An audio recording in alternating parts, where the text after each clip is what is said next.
From the streets of New York to the Vietnam battlefields and the power corridors of Washington, Colin Powell broke racial barriers to become one of the nation's top diplomats. Beside him all along was one quiet force, Alma Johnson Powell. Colin Powell died at 84 this week of coronavirus complications after fighting cancer. As a U.S. Army general and statesman, he met some of the world's most influential leaders. But when journalist Bob Woodward asked him the greatest person he's ever known, his answer, without hesitation, was his wife of over half a century. Their marriage demonstrated that love, respect, and honor go hand in hand, said Andrew Gillespie, an associate political science professor at Emory University in Atlanta. She cited Powell's wife's objection to his running for president in 1996 despite Republican pleas and polls in his favor. At the time, Alma Powell described the hate mail and random phone calls they received as her retired four-star general husband contemplated making a bid to become the nation's first black president. Being asked to run for president is probably the biggest stroke to one's ego a person could possibly have, Gillespie said. To turn it down because one's spouse objects to running is a testament to how much Colin Powell valued his marriage and how much he respected his wife's opinion. Their relationship almost didn't happen. Before Powell left for Vietnam, he was a single soldier in his 22nd trying to navigate relationships against the backdrop of military life. One blind date in November 1961 changed everything. In his autobiography, My American Journey, Powell recalls how his Army roommate, Michael Henningberg, asked him to run interference for him by entertaining a friend of a girl he was interested in. At the time, Powell preferred to be single, but he decided to meet the friend nonetheless for a double date at a Boston club. That friend turned out to be Alma Johnson, and he was awestruck. She was fair-skinned with light brown hair and a lovely figure. I was mesmerized by a pair of luminous eyes, an unusual shade of green, he wrote, moved gracefully and spoke graciously with a soft southern accent. Alma Johnson wasn't exactly thrilled about going out with a soldier, Powell wrote in the book. She reluctantly agreed to the outing, but piled on makeup and wore weird clothes to repel any ideas of a future date. But as soon as she peeked into the room and saw the shy, baby-faced soldier waiting to take her out,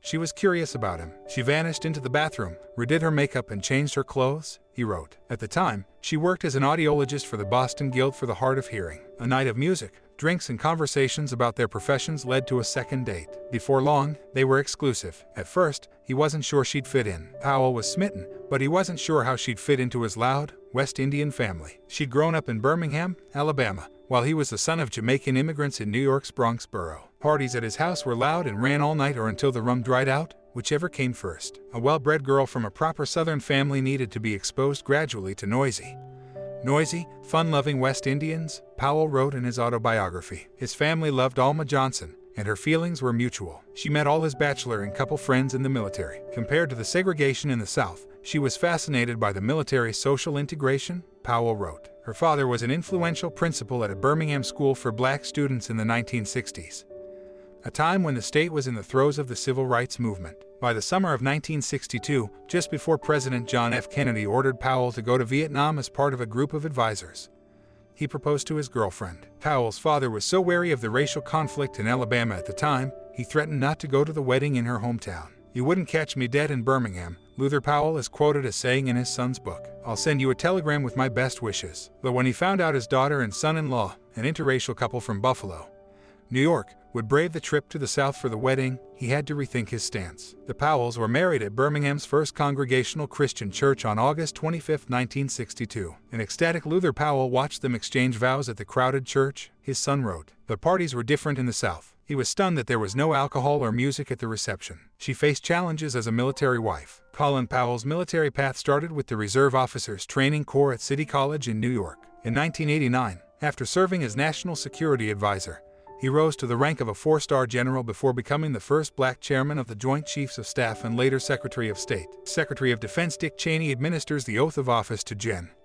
Colin Powell is the chairman of the Joint Chiefs of Staff as Alma Powell holds the Bible. Nothing prepared Alma Powell for the challenges of being a soldier's wife. 4 months after they got married, she said decades later in an interview on military spouses, he was sent to Vietnam. Back then, military spouses relied on letters to stay in touch. "You were truly isolated from your family member," she said in the 2006 interview. "Our son was born while he was in Vietnam, and he didn't know he was born until he was 2 weeks old because there was no instant communication. He was in the jungle near the Cambodian border." She navigated the first few years of her life as a newlywed alone, calling it the defining experience of my life. With their children, Michael, Linda, and Anna-Marie, the family bounced from one post to another in Colin Powell's decades of military service. In addition to living on various bases in the United States, he served 2 tours in Vietnam, was stationed in South Korea and West Germany, and oversaw Operation Desert Storm in Iraq. Part of who I am is because of my career as a military wife. I think of the military as family, Alma Powell said. During the course of our young lives, he was often away.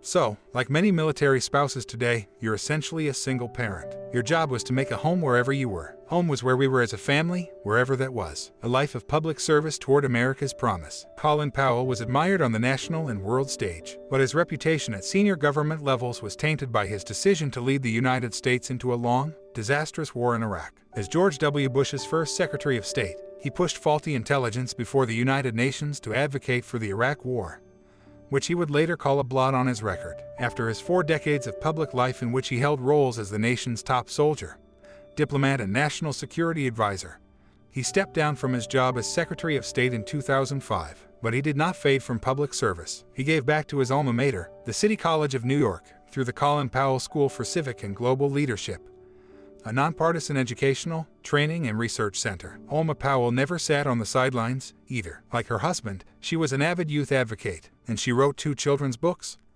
America's Promise and My Little Wagon. I simply had to tell the story of America's Promise, and that was an easy way to do it, Alma Powell said in an interview in 2017. I very carefully made all the characters in my books animals so that we wouldn't say we're dealing with one child that looks like this. We are not worried about what you look like. She worked as chair of the board of directors for America's Promise Alliance, helping unite educational, cultural, charitable, and civic organizations to serve young people. She also served on President Barack Obama's advisory board on historically black colleges and universities. In a 2013 interview, Colin Powell remarked about his life. I have had a chance to serve my country, and I've had a chance to do things that have benefited my country, he said. And when it's all over, I just hope that they say, he was a good soldier, he raised a good family, and God bless him.